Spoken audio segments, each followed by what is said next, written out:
for everyone who's subscribed so far. Hopefully we're making content looking at areas of law and hopefully making it a little bit easier to understand. So complex areas of law better understood for the general public.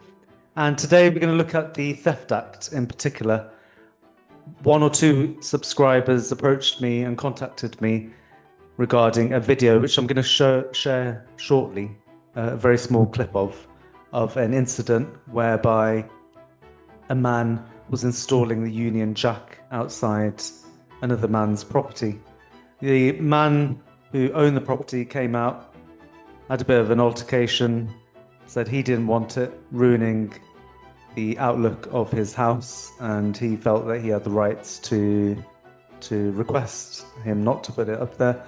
And then we saw, or you'll see shortly in the clip, the man who's installing the flag threatened him, saying it will be quote unquote theft under the 1968 Act. So he's throwing around citations of legislation here. I'm assuming he's referring to Section 1 of the Theft Act 1968. But this does pose a number of questions here. So was he correct in what he's saying? Would this be theft if he takes it down? So without delaying too much, let's have a look at the short clip. It is only a short clip, and also I'm not fully aware if the gentleman is looking for legal advice elsewhere to see what the best scenario is to take down this flag. So just a reminder, this is for educational purposes only. We're not looking directly at this case, but theft in general and a generalized overview of the law. So if he is watching, for instance, then he needs to seek legal advice from a solicitor or legal representative. But let's dive in. We'll have a look at the short clip and then we're going to dive into the law. So let's have a look.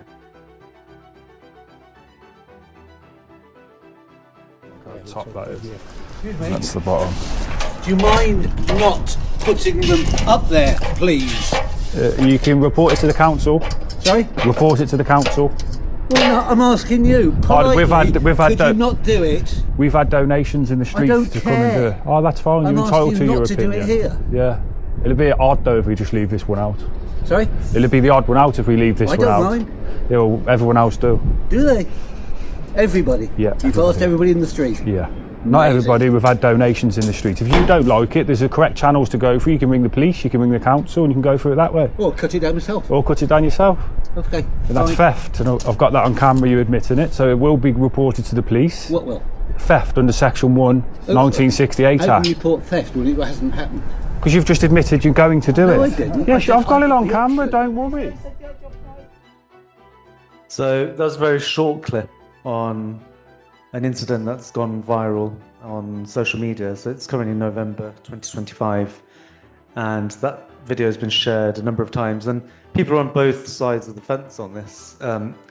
Is the homeowner allowed to take it down, and was that gentleman who's threatening the homeowner with an allegation of theft correct? So as you can see from the video, someone's attaching a flag to the lamppost, residential street. The homeowner doesn't want it outside his house and he says he'll take it down. But the person saying this will be theft under Section 1, I believe, of the Theft Act he's referring to. He just mentioned the 1968 Act. So he didn't really mention the Theft Act. He did refer to theft. Now, threats like this sound very confident and authoritative, especially when someone starts throwing in a specific section, such as Section 1 of an Act of Parliament. But legal confidence doesn't equal legal accuracy. And theft in English law has a very specific definition.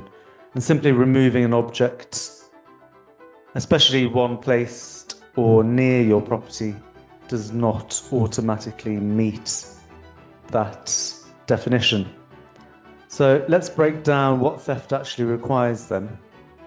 So the Theft Act 1968 sets out a very precise legal test, and to be guilty of theft, all 5 elements need to be satisfied, and we've just summarized it here.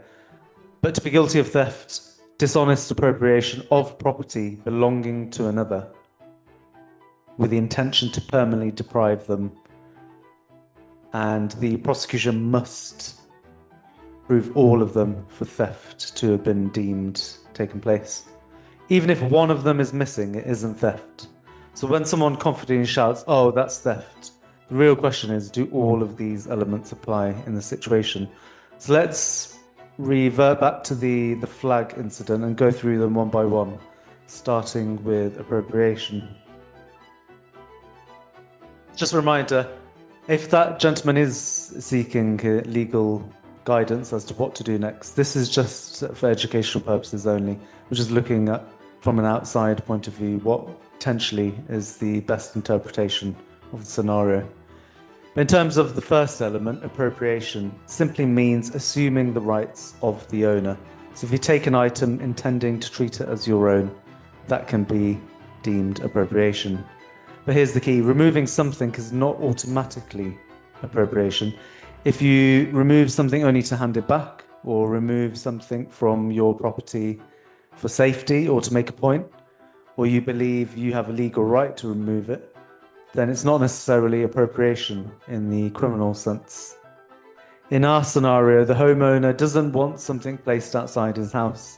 So removing an object that you didn't ask for and didn't consent to, especially if it's on or near your property, is not automatically assuming ownership in that sense. So context does matter. So even the first element of theft isn't really clearly met in this scenario. So let's take the next element, so ownership. So who does the flag actually belong to? Is it the installer of the flag, the chap who's on the ladder, a group or organisation, the people who are saying, oh, they're getting donations from people in the street? Or is it the council if it's attached to public property? So the key here is what the person's obviously received donations to buy a flag, and he's willing to put it up on a lamppost. But by him putting it on a public lamppost, is he giving that flag away to the public, to the council? He's putting it on the council property. Is he relinquishing ownership? These are all important questions. So often people install things on lampposts without permission as well. So if that happens, the council can remove it. And so can an authorised person acting on behalf of the council also do that? So the ownership question isn't as simple as the installer suggests. So has he actually got permission to put this flag on the council lamppost? It's not very clear from the video. Next is a big one, dishonesty.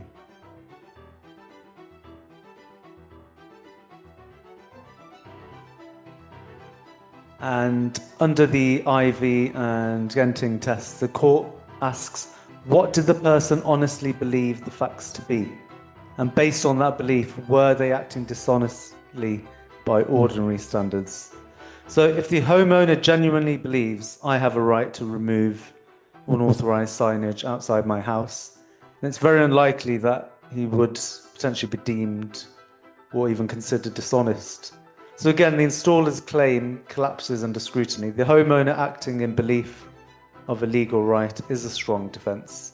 But as I said again, we don't know all the facts here. We don't know the intentions of the person, of both parties, in fact. But it's not as straightforward as they're claiming. Another key requirement is the intention to permanently deprive the owner. So if the homeowner removes the flag but either hands it back, even if he places it on the ground or gives it back to the installer, there's no intention there to permanently deprive. Even if he puts it in the bin, context matters. If he's removing the unauthorised signage, not stealing it for personal gain, then that intention could be argued that is missing. And from the very short clip of the video, it does appear that the homeowner just says, look, he's going to cut it off. He could even leave it next to the lamppost.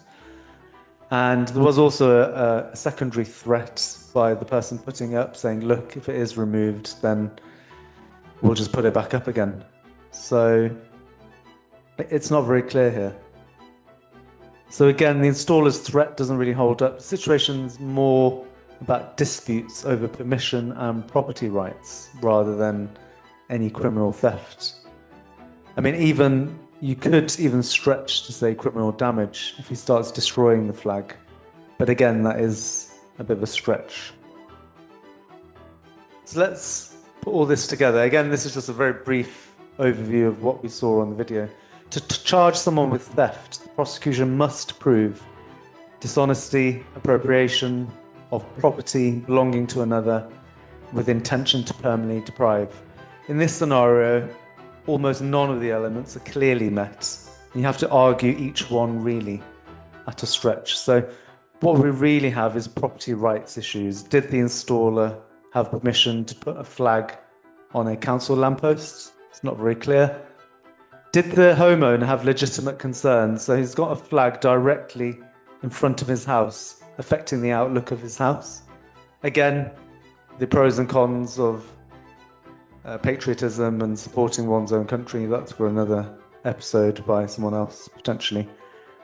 But does the council allow this unauthorised signage? Again, it's not very clear whether the council approved this individual putting flags up on their lampposts. So these are questions of civil and regulatory law, not necessarily theft, which is a criminal offence. So the installer's Confident Threat of Theft Act, Section 1, it sounds impressive, but legally it's extremely weak.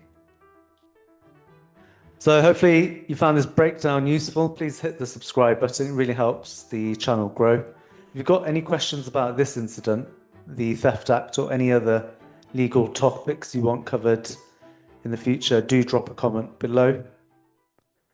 But thank you for watching today.